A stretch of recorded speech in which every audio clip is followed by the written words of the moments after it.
Hi friends, എല്ലാവർക്കും നമസ്കാരം. ഇന്ന് നമ്മൾ ഉണ്ടാക്കാൻ പോണത് റൈസ് പാക്കളുടെ കൂടിയും ചപ്പാത്തി പോലുള്ള ഡ്രൈ പാക്കളുടെ കൂടിയും ട്രൈ ചെയ്യാൻ പറ്റിയ അടിപൊളി ടേസ്റ്റിൽ ഉണ്ടാക്കിയെടുക്കാവുന്ന ഒരു സോയ മസാലയാണ്. ഈ സോയ മസാല നമ്മൾ ഇവിടെ ഉണ്ടാക്കിയെടുത്തിട്ടുള്ളത് നാടൻ രീതിയിലല്ല, അതൊരു നോർത്ത് ഇന്ത്യൻ സ്റ്റൈലാണ്. അതുകൊണ്ട് തന്നെ ഇത് കഴിക്കാനായിട്ട് നല്ല ടേസ്റ്റാണ്. നോൺ വെജിനോട് താല്പര്യമില്ലാത്ത ആളുകളൊക്കെ ഈ സോയ മസാല ഉണ്ടാക്കി കഴിഞ്ഞാൽ അതും ഒരു നോൺ വെജ് വെച്ചൊരു ഫീൽ തന്നെയാണ് നമുക്കിത് കഴിക്കാൻ കിട്ടണേ.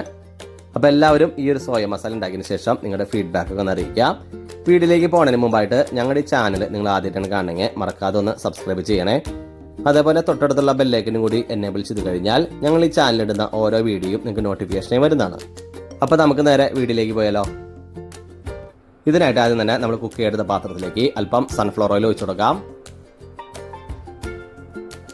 ഓയിൽ ചൂടായി വരുന്ന സമയത്ത് ഇതിലേക്ക് മീഡിയം സൈസ് 1.5 സബോള നീളനെ നുറുക്കിയത് ഇട്ട് കൊടുക്കാം. കൂടാതെ ഇതിലേക്ക് ആവശ്യത്തിനുള്ള ഉപ്പും കൂടി ചേർത്ത് നന്നായിട്ടൊന്ന് വഴറ്റിയിടുക. അതേപോലെ ഈ സമയത്ത് സ്റ്റവിൻ്റെ ഫ്ലെയിം മീഡിയം ടു ഹൈ ഫ്ലെയിമിൽ വെക്കുകയാണെങ്കിൽ പെട്ടെന്ന് തന്നെ വഴണ്ടി കിട്ടും. അപ്പോൾ നമ്മുടെ സബോളക്ക് ആവശ്യത്തിന് വഴണ്ടൊക്കെ വന്നിട്ടുണ്ട്. ഈ സമയത്ത് ഇതിലേക്ക് കുറച്ച് സ്പൈസസ് ഒക്കെ ആഡ് ചെയ്ത് കൊടുക്കാം. ഒരു കഷ്ണം കറുകപ്പട്ട, 3 ഏലക്കായ, 3 ഗ്രാമ്പു. ഇത് കൂടാതെ ഇതിലേക്ക് 1 table spoon ginger garlic paste കൂടിയിട്ട് നന്നായിട്ടൊന്ന് മിക്സ് ചെയ്യാം. ഏകദേശം 1 മിനിറ്റ് ഇതേപോലെ ഇളക്കി കൊടുത്തതിന് ശേഷം ഇതിലേക്ക് കുറച്ച് പൊടികളൊക്കെ മിക്സ് ചെയ്യാം. അതിനായിട്ട് സ്റ്റവിൻ്റെ ഫ്ലെയിം ലോ ഫ്ലെയിം ആക്കിയതിന് ശേഷം 1/4 ടീസ്പൂൺ മഞ്ഞൾപ്പൊടി, 1/2 ടീസ്പൂൺ പെരുംജീരകപ്പൊടി, 2 ടേബിൾ സ്പൂൺ മല്ലിപ്പൊടി,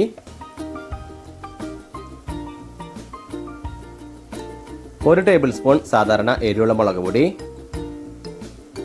1 teaspoon garam masala, 1 teaspoon pepper powder. ഇതെല്ലാം ചേർത്ത് പൊടികളുടെ പച്ചമണക്ക് മാറി കിട്ടുന്നവരെ കണ്ടിന്യൂസ് ആയിട്ട് ഇളക്കി കൊടുക്കാം. അപ്പോൾ നമ്മൾ ചേർത്ത് കൊടുത്ത പൊടികളുടെ പച്ചമണക്ക് മാറി മസാലയായിട്ടൊക്കെ നന്നായിട്ട് മിക്സ് ആയിട്ട് വന്നിട്ടുണ്ട്. ഈ സമയത്ത് വലിയൊരു തക്കാളി മിക്സിയിലിട്ട് അടിച്ച പ്യൂരി ചേർത്ത് കൊടുക്കാം.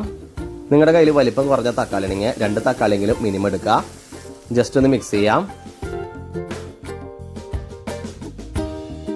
ഇനി ഇതിലേക്ക് നമുക്ക് സോയ ചങ്ക്സ് ആഡ് ചെയ്ത് കൊടുക്കാം. ഞാൻ ഈ സോയ ചങ്ക്സ് ഏകദേശം 20 മിനിറ്റ് നല്ല തിളച്ച വെള്ളത്തിൽ ഇട്ട് വെച്ചതിന് ശേഷം ഇതിൻ്റെ വെള്ളമൊക്കെ കളഞ്ഞ് പിഴിഞ്ഞെടുത്തിട്ടുള്ളതാണ്. ഇനി നമുക്ക് ഈ സോയ മസാലയായിട്ടൊക്കെ ഒന്ന് മിക്സ് ചെയ്തെടുക്കാം. അപ്പോൾ നമ്മുടെ സോയ മസാലയായിട്ടൊക്കെ നന്നായിട്ട് മിക്സ് ചെയ്തെടുത്തിട്ടുണ്ട്. ഇനി ഇത് വേവാൻ പാകത്തിന് ഇതിലേക്ക് 1.5 കപ്പ് വെള്ളം ഒഴിച്ചു കൊടുക്കാം.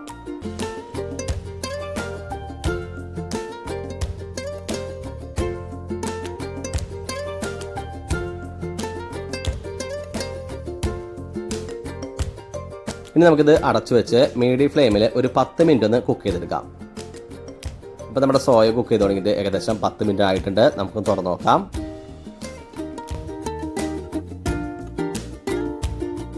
അപ്പോൾ നമ്മുടെ സോയൊക്കെ നന്നായിട്ട് അത്യാവശ്യം നല്ല അടിപൊളി രീതിയിൽ തന്നെ വെന്തൊക്കെ വന്നിട്ടുണ്ട്.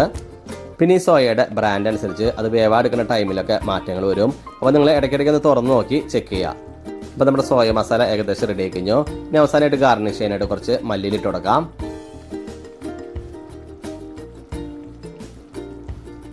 അതേപോലെ 1 ടേബിൾ സ്പൂൺ അളവിൽ കസൂരി മെതി കൂടി ആഡ് ചെയ്ത് കൊടുക്കാം. ഈ കസൂരി മെതി ഡയറക്റ്റ് ഇടാണ്ട് കയ്യിൽ നിന്നിട്ട് ക്രഷ് ചെയ്തിട്ട് കഴിഞ്ഞാൽ വളരെ നല്ലതായിരിക്കും.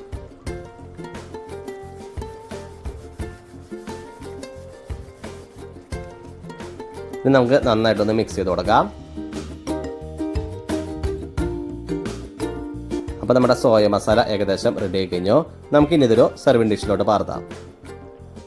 അപ്പോൾ നമ്മുടെ അടിപൊളി ടേസ്റ്റ് ഉണ്ടാക്കിയെടുക്കാവുന്ന സോയ മസാല ഇവിടെ റെഡി ആയിട്ടുണ്ട്. എല്ലാവരും ഒന്ന് ട്രൈ ചെയ്ത് നോക്കാം. റൈസ് പാക്കിലൂടെ മാത്രമല്ല ചപ്പാത്തി പോലുള്ള ഡ്രൈ പാക്കിലൂടെ നിങ്ങൾക്ക് ട്രൈ ചെയ്യാം. അതേപോലെ ഈ അടിപൊളിയായിട്ടുള്ള റെസിപ്പി ഉണ്ടാക്കിയെടുക്കാനായിട്ട് അധികം സമയമൊന്നും വേണ്ട, വളരെ പെട്ടെന്ന് തന്നെ നമുക്ക് ഉണ്ടാക്കിയെടുക്കാം. അപ്പോൾ എല്ലാവരും ട്രൈ ചെയ്തതിന് ശേഷം നിങ്ങളുടെ വിലയേറിയ ഫീഡ്ബാക്ക് ഒന്ന് അറിയിക്കാം. ഞങ്ങളുടെ ഈ വീഡിയോ ഇഷ്ടമായി ലൈക്ക് ചെയ്യുക, ഷെയർ ചെയ്യുക. ഒപ്പം ഞങ്ങളുടെ ചാനലൊന്ന് മറക്കാതെ സബ്സ്ക്രൈബ് ചെയ്യുക. ജെ റെസിപ്പിയുടെ മറ്റൊരു അടിപൊളി വീഡിയോയുമായി ഇനി വരുന്നത് വരെ എല്ലാവർക്കും ബൈ.